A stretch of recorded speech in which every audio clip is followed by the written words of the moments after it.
Bismillahirrahmanirrahim. Assalamualaikum warahmatullahi wabarakatuh. Hidup mahasiswa. Selamat datang di kampus UIN Jakarta. Kepada mahasiswa-mahasiswi baru Fakultas Ilmu Kesehatan Jakarta. Nah, saat ini kalian memasuki fase dan dunia yang baru, yakni dunia mahasiswa. Perkenalkan, nama kakak Kak Adi Rohadi. Kak Adi masuki UIN angkatan pertama tahun 2004. Pertama kalinya dibuka Fakultas Kedokteran dan Ilmu Kesehatan. Saat itu masih bergabung Fakultas Kedokteran dan Ilmu Kesehatan. Kalau sekarang Fakultas Kedokteran dan Fakultas Ilmu Kesehatan dipisah. Fakultas Kedokteran sendiri, Fakultas Ilmu Kesehatan sendiri. Kak Adi masuk tahun 2004 jurusan Kesehatan Masyarakat. Dan Kak Adi saat ini beraktivitas sebagai entrepreneur di dunia usaha, memiliki rental mobil. Nah, unik dong, jurusan Kesehatan Masyarakat, terusnya keluar kampus malah bisnis. Nanti kita bahas. Kak Adi lulus tahun 2011, cukup lama ya, karena mengalami fase-fase dunia organisasi yang sangat menarik. Nantikan Kak Adi akan cerita. Nah, setelah itu Kak Adi akan bercerita tentang bagaimana pengalaman organisasi serta perjalanan karir di kampus UIN Jakarta dan pasca kuliah setelah selesai kuliah Jakarta.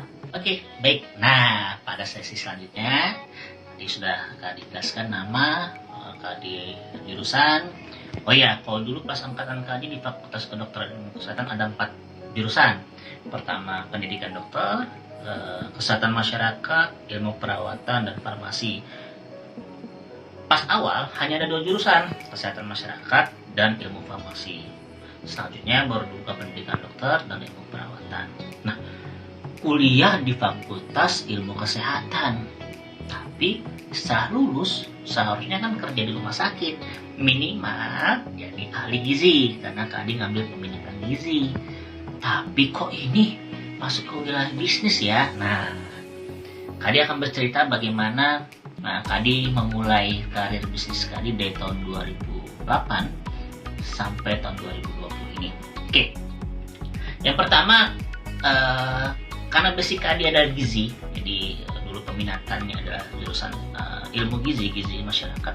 Sempat berpikir bahwa masyarakat itu harus hidup sehat dengan makanan 4 sehat dan 5 sempurna. Ketika mereka harus makan, maka mereka harus punya uang. Kalau mereka nggak punya uang, bagaimana mau mereka hidup sehat? Nah, buat anak yang kosan nih, yang tinggal di kosan, pasti nih kalau lagi nggak pilih makanya mie, pasti nggak sehat. Kalau mau sehat, maka harus punya uang. Nah, itu yang menjadi Kak Adi berpikir bahwa ketika masuk dunia nyata, pasca kampus, harus berpikir bagaimana menciptakan lapangan kerja baru. Bagaimana mulainya? Tidak mudah. Pertama, Kak Adi pernah membuat bimbingan belajar. Namanya bimbingan belajar unggulan. Saat itu, kita buka sampai 3 cabang. Waktu itu belum lulus kuliah, tahun 2007-2008. Nah, karena sibuk ngurusin bimbel, skripsinya sempat tertunda. Makanya tanya, Kak, kok 7 tahun, Kak? Iya, betul. Mata kuliah Kak Adi nggak ada yang ngulang. Cuman skripsinya saja tertunda. Karena asik mengelola bimbingan belajar. Nah, bimbingan belajar Kak Adi sampai punya 3 cabang. Pertama di Cempaka Putih, Jakarta Pusat, Kayu Manis, Jakarta Timur, serta di Ciputat sendiri. Setelah itu, tahun 2009, kita pada pusing nih gimana menyelesaikan skripsi. Akhirnya bimbingan belajarnya sempat tidak terurus dengan baik. Kita fokus untuk menyelesaikan skripsi pada tahun 2011, 2010, 2009, 2010 sudah mulai menggarap skripsi. Nah, karena skripsinya yang digarap, otomatis bisnisnya sempat tidak tergarap dengan baik. Setelah bisnis bimbel tutup, Kak Adi mulai buka bisnis baru, yakni bisnis fried chicken dengan brand namanya Crispy Fried Chicken, ayam goreng. Nah, brand ini itu sempat Kak dibawa saat sidang skripsi. Jadi mengenalkan produk yang selama ini Kak dibuat, Kak digeluti, dan bisnis yang berjalan. Nah, Crispy Fried Chicken ini ada di 3 tempat juga. Pertama di Kampung Rawa, kedua di Kemayoran, yang ketiga di Johar Baru, semuanya Jakarta Pusat. Setelah bisnis makanan, karena kan basicnya gizi nih, maka tadi waktu itu pernah berpikir untuk bagaimana sih bikin keripik sehat tanpa MSG. Dan sempat tercetuslah bisnis Kupak Kupik. Apa itu Kupak Kupik? Keripik sayur dan buah. Nah, ketika bikin bisnis ini, jadi pertanyaan itu, Kupak Kupik keripik sayur dan buah. Nah, keripik sayur dan buah ini kalau digoreng kan gizinya hilang. Nah, kalau gizinya hilang berarti kan kita tidak dapat apa-apa dari makanan tersebut. Akhirnya tadi beralih lagi. Nah, setelah itu lanjut lagi membuka bisnis pizza ya. Nah, pizza pinggir jalan. Hampir Kadi punya di 12 tempat. 4 di Jakarta, 4 di Depok, 4 di Bogor. Bentuknya kaki 5. Nah, bisnis pizza pinggir jalan, pizza rakyat. Kalau ada kan Pizza Hut atau Pizza Domino atau yang lainnya, ini pizza rakyat. Alhamdulillah berjalan selama 2 tahun. Punya 12 tempat. Nah, setelah itu ternyata kalau bisnis kuliner ada naik, ada turun. Setelah itu Kadi mikir-mikir gitu, kok selama bisnis Kadi nggak punya aset apa-apa. Akhirnya pada tahun 2012 Kadi mulai bisnis rental. Oke, sekarang kita masuk ke bagian yang ketiga.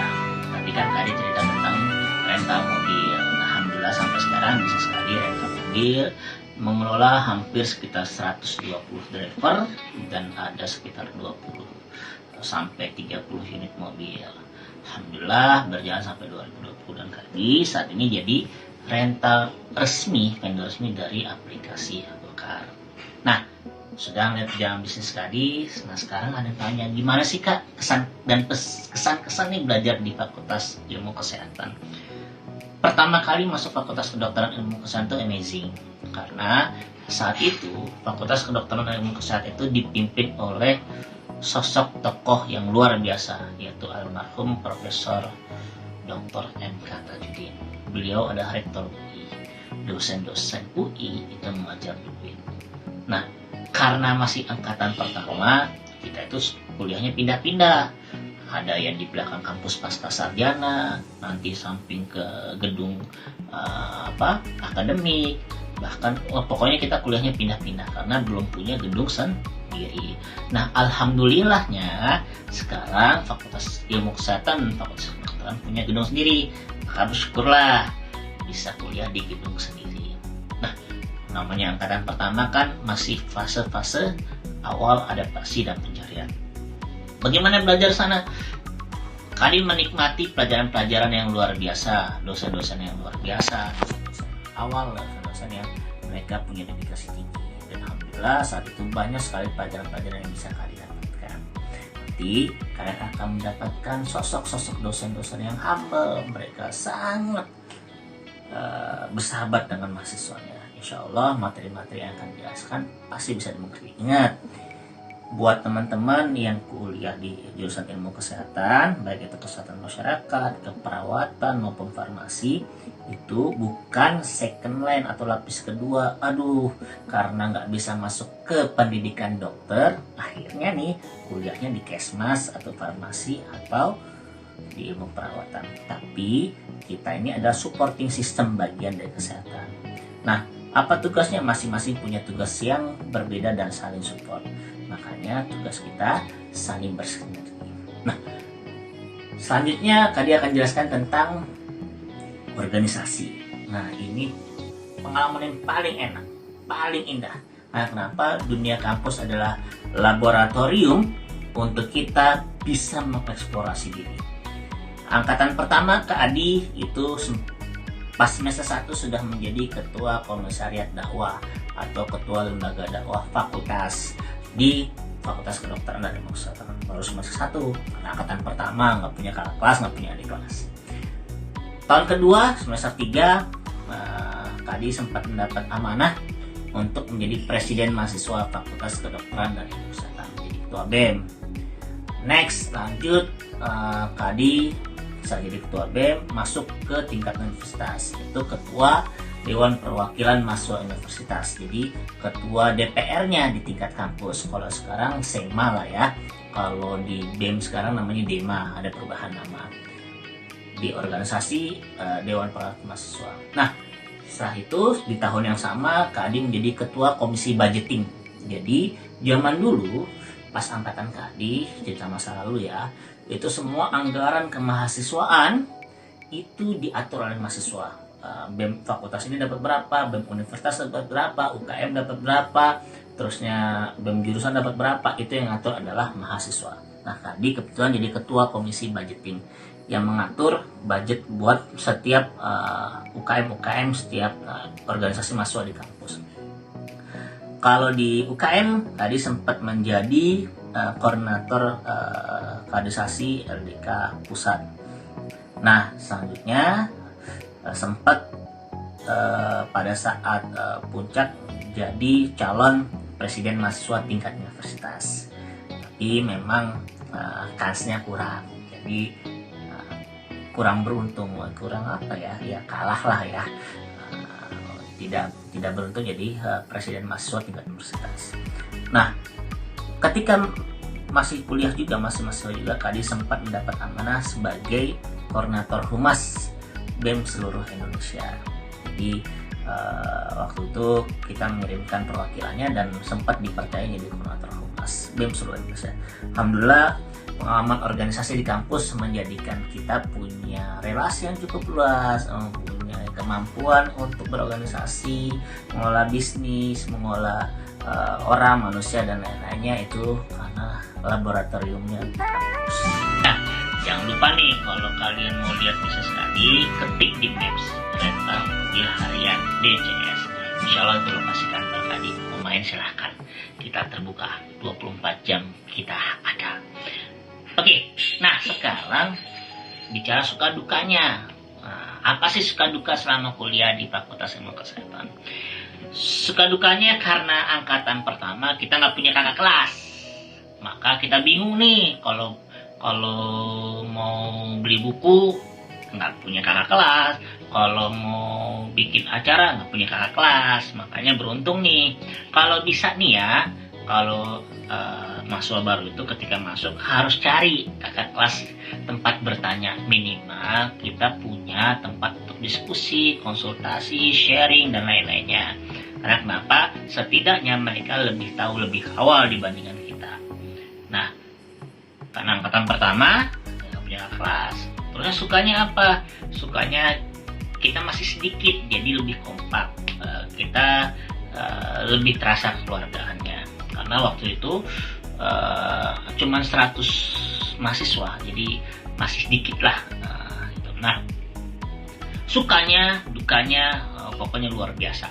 Nah, sekarang apa sih yang akan Kadi memberikan pesan buat adik-adik kelas? Yang pertama, pastikan kalian menikmati selama menjadi mahasiswa di UIN Jakarta.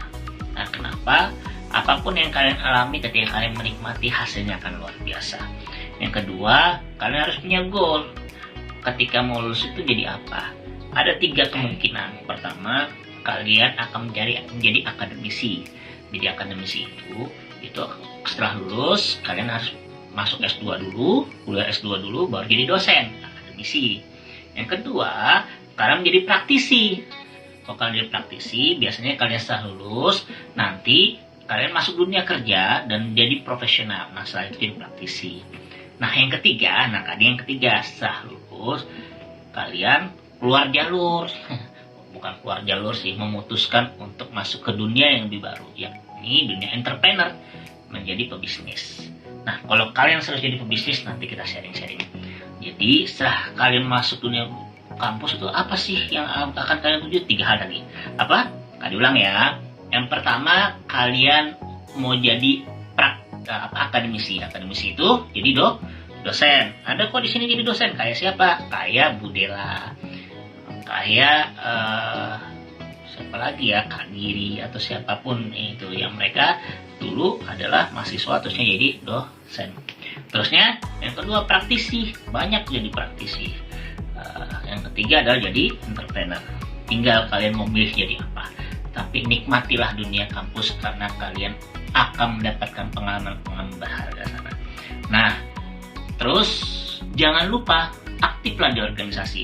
Mau organisasi apa itu? Mau sifatnya internal kampus, mau organisasi eksternal kampus, mau ikut organisasi BEM atau SEMA, DEMA atau apapun, ikutilah.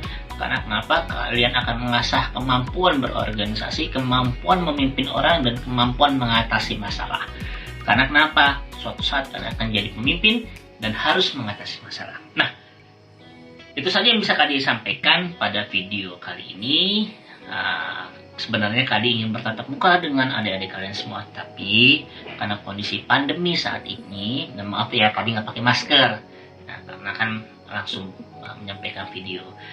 Nah, Kadi senang sekali kalau seandainya suatu saat nanti kita bisa berdiskusi, berdialog, ngobrol di warkop atau di mana kita bertukar pikiran, gagasan. Karena kenapa? Akan ada ide besar dari para pemuda Indonesia. Jangan pernah takut untuk melangkah hidup mahasiswa. Dari tadi cukup sekian. Assalamualaikum warahmatullahi wabarakatuh.